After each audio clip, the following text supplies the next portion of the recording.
Genetic testing for Alzheimer's disease may not be right for everyone. You probably are worried about your risk because of family history or because someone you love has been diagnosed recently. But before jumping to take a genetic test, there are some things you should think about. If you are new to this channel, my name is Lama. I was born a nerd and now I'm a science communicator. I create content about neuroscience and genetics. This episode is part of a series where I focus on Alzheimer's disease.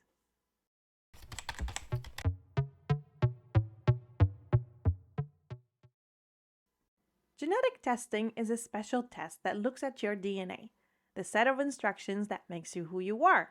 DNA is found in all your cells and is passed down from your parents. Taking a genetic test can help identify mutations related to a specific disease. But when the test doesn't guarantee that you will have the disease, is it really worth taking it? You know, genetic testing for Alzheimer's disease is a bit like trying to predict the future. In some cases, it may help. In others, it may put you in an alarmed state. The two types of genetic testing for Alzheimer's disease are diagnostic and predictive.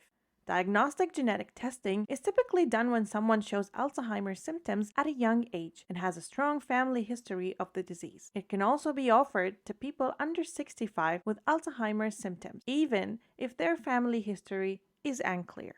Predictive genetic testing is usually done when a family member has a mutated gene or family history of familial Alzheimer's disease. Their children and siblings may choose to do a genetic test to find out if they have inherited the mutation. This testing is for people who are currently healthy and don't have any Alzheimer's symptoms. Disclaimer break. Before jumping to things to consider before taking a genetic test for Alzheimer's, you should know that genetic testing is a decision made based on your case and family history. If you suspect symptoms or are worried about your risk, discuss it with your doctor. They are able to refer you to a genetic counselor to help you decide whether to take the test and what the test results mean.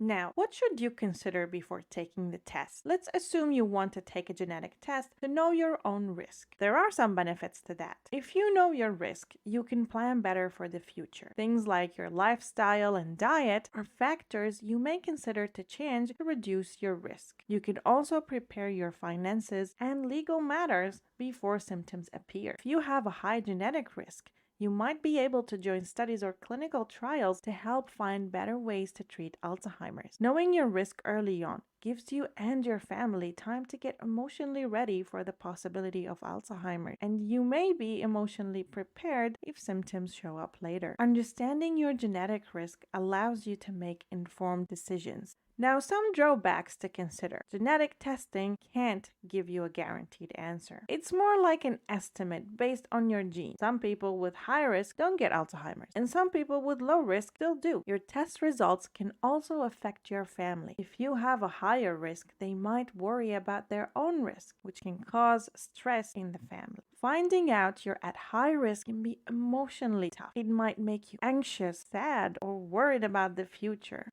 Your genetic information is personal, but testing means sharing it with doctors and maybe other groups like your health insurance company or employer. Thinking about how your test results might be used may put you in fear of discrimination. Right now, there is no cure for Alzheimer's, so even if you know your risk, there is no one-size-fits-all treatment available. Would you still do it? Taking such a decision can be complex, as it has personal and family planning implications. Other factors like age, diet, and lifestyle contribute to the disease too. It is important for your health and well-being to consult your doctor about your concerns and options for genetic counseling and testing. If you like this video and want to learn more about neuroscience and genetics, don't forget to like and subscribe. Hit the notification button to get notified when I post new videos.